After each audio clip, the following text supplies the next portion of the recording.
Voilà, des faits qui pourraient conduire à l'ouverture d'une enquête avec éventuellement des mandats d'arrêt à la clé. On en parle avec vous, Céline Bardet, bonjour. Bonjour, bonsoir. Vous êtes juriste spécialisée dans les questions de crimes de guerre, de justice pénale internationale. Et également, vous êtes fondatrice de l'ONG 3W Not. Alors, vous allez le dire pour moi. Parce que Not a weapon of war, nous ne sommes pas des armes de guerre. Voilà, nous ne sommes pas des armes de guerre. .org. Vous pouvez évidemment aller sur le site. Alors, de quoi est-il question de torture? On le voit pratiquer sur des prisonniers, hein.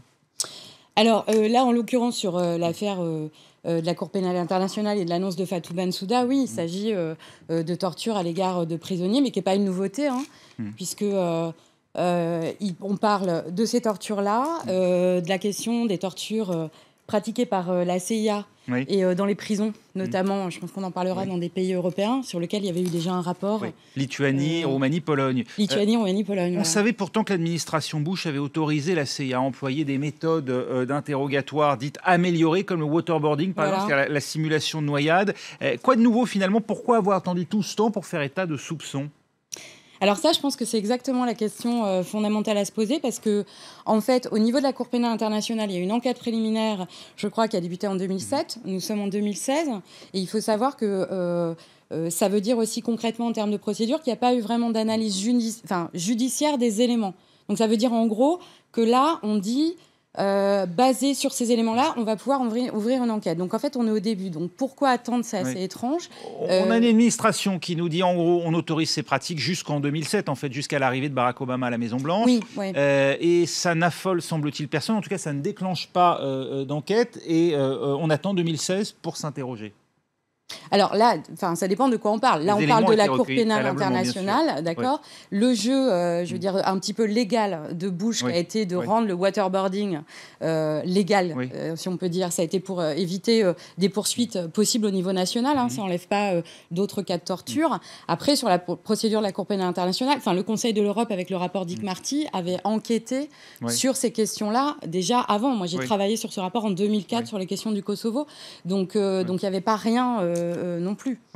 Aujourd'hui, on a ces éléments qui figurent dans ce rapport annuel, les examens préliminaires, l'étape préalable à l'ouverture d'une enquête. D'après vous, que va-t-il se passer maintenant? Il y aura effectivement une enquête d'ouvert? Ça, c'est la question. Après, moi, j'aime pas jouer les Madame Irma parce qu'en fait, personne ne le sait. Je pense qu'il y a plusieurs choses. D'abord, là, dans son rapport annuel, Fatou Bensouda a annoncé beaucoup de choses, c'est-à-dire l'élargissement du travail de la Cour pénale internationale. Ça, c'est important. Elle parle beaucoup de la Libye aussi, il faut en parler. La question des Américains, c'est certainement aussi une réponse stratégique parce qu'on a les États africains. C'est ce que j'allais vous demander. C'est parce que les États africains ont décidé de quitter la CPI. Ils considèrent en gros qu'il y a un acharnement quasi exclusif sur des cas de régime, enfin de chefs d'État ou d'anciens dirigeants africains. En fait, il y a 3 États africains, Burundi, Gambie, qui est d'ailleurs le pays, et l'Afrique du Sud, qui n'est pas un des moindres quand même, qui a entamé ce processus-là. Mais oui, c'est de dire, on n'enquête que sur les pays africains.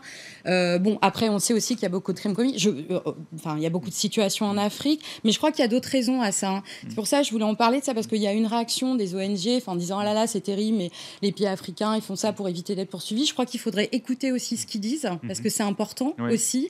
Il y a la question des victimes. Moi, je travaille sur le terrain. Il y a plein de victimes qui en ont marre parce qu'on revient à ce que vous disiez tout à l'heure, c'est-à-dire que ça prend des années. On vous dit, 2007-2016, on est quoi, 9 ans, et on dit, on est en enquête préliminaire, maintenant, on va pouvoir commencer quelque chose.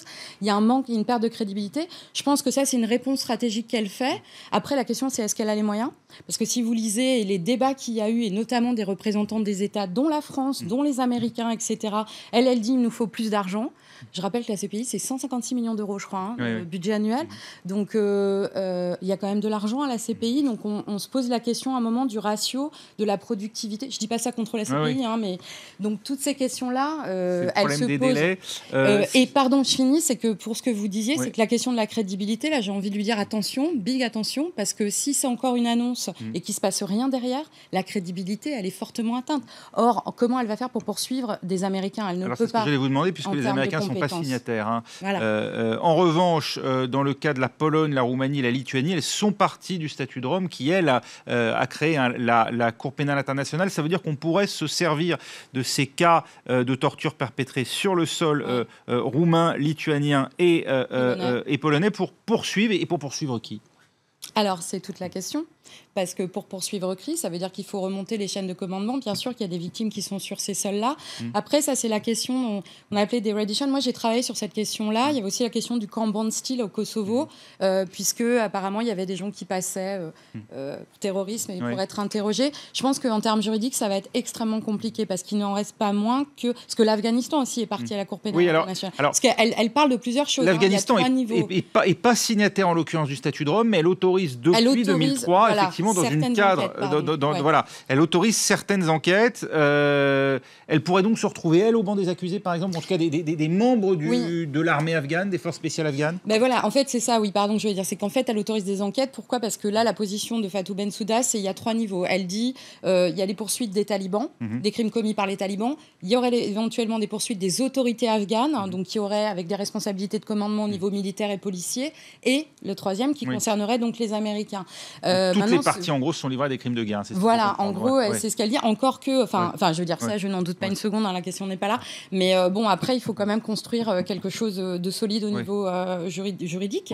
Et puis, donc lier, montrer la responsabilité, montrer les chaînes de commandement, c'est un travail énorme. Et puis, savoir s'il y a vraiment une compétence. Et quand au même moment, elle se trouve le 9 novembre devant le Conseil de sécurité, où elle dit quelque part, je vais élargir, ce qui est très bien, elle lance un message très fort, et qu'en même temps, elle dit qu'elle n'a pas l'argent pour le faire.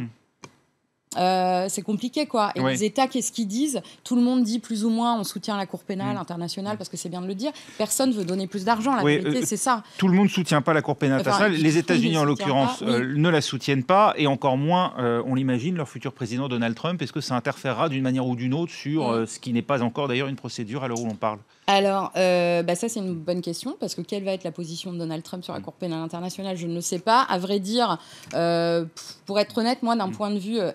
la position des États-Unis, de toute façon, elle a été zéro au niveau de la Cour pénale internationale. Alors, je ne vois pas où est-ce qu'on peut aller. Pire, maintenant, les Américains, cela dit, ils contribuent à la Cour pénale internationale. Il y a du staff américain à la Cour pénale internationale, il faut quand même en parler. Et puis, il y a autre chose aussi, c'est que les Américains, par contre, ce qu'on peut leur donner, mais là, en l'occurrence, ce n'est pas le cas et c'est la question qu'elle a posée, c'est quand même au niveau national, ils font des choses. C'est-à-dire la question des crimes de guerre qui sont commis par les soldats américains, c'est peut-être pas assez, mais il y a des jugements et il y a des procédures aux États-Unis. Moi, j'aimerais bien qu'on voit ça en France, par exemple. On ne le voit pas du tout. Et il y a des crimes qui sont commis. Vous voulez dire qu'on couvre, par exemple, en France, systématiquement les crimes ou les soupçons de crimes ? Franchement, c'est très difficile. Moi, je serais sur cette question-là, c'est très difficile. Vous pensez à quoi ? Vous pensez aux soupçons récents d'agression sexuelle en Centrafrique, par exemple ? Alors voilà, notamment, ce que j'allais dire, nous, avec We Are Not Weapon of War, on travaille particulièrement là-dessus. Parce que je travaille sur les violences sexuelles dans les conflits et sur les crimes de guerre en général. Là, il y a en fait il y a un silence total.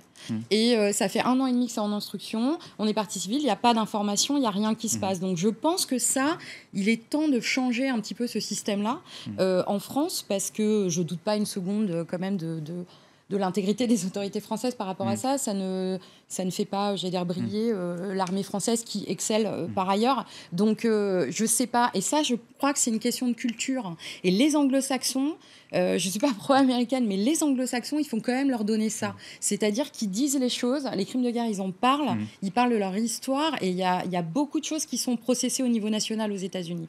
Là-dessus, Fatou Bensouda, elle dit... parce qu'elle pose la question concernant l'Afghanistan, et c'est pour ça qu'elle bouge là-dessus, parce qu'elle dit qu'il n'y a rien eu de fait au niveau national sur ces questions-là, sur la question, évidemment, de la CIA et des pratiques dans les prisons. Donc ça, c'est un débat auquel devront faire face forcément les États-Unis.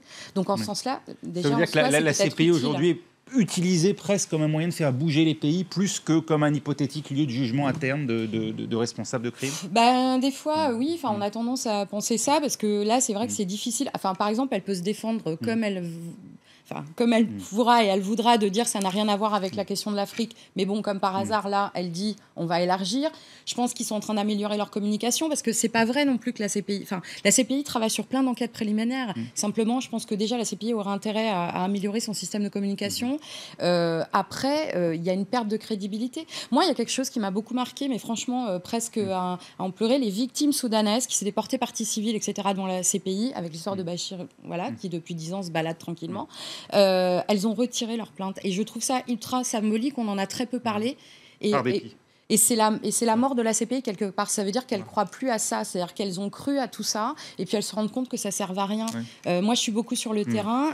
Toutes les victimes, elles sont hyper déçues de la CPI. Alors, il faut la soutenir, mais il faut que le système de la Cour pénale internationale soit réformé de l'intérieur aussi, absolument et très vite. Merci beaucoup, Céline Bardet. Je rappelle que vous êtes fondatrice de l'ONG Not a Weapon of War. Et vous notamment, bien sûr, les viols sur les viols de guerre, comme il faut arme de guerre, bien sûr. parler aussi, qui sont des éléments constitutifs de crimes de guerre. Merci beaucoup, Céline Bardet. Restez avec nous. On se retrouve dans un instant avec, dans les toutes prochaines minutes, donc l'interview exclusive et en direct du président de la République, François Hollande, sur l'antenne de France 24, RFI et TV5 Monde.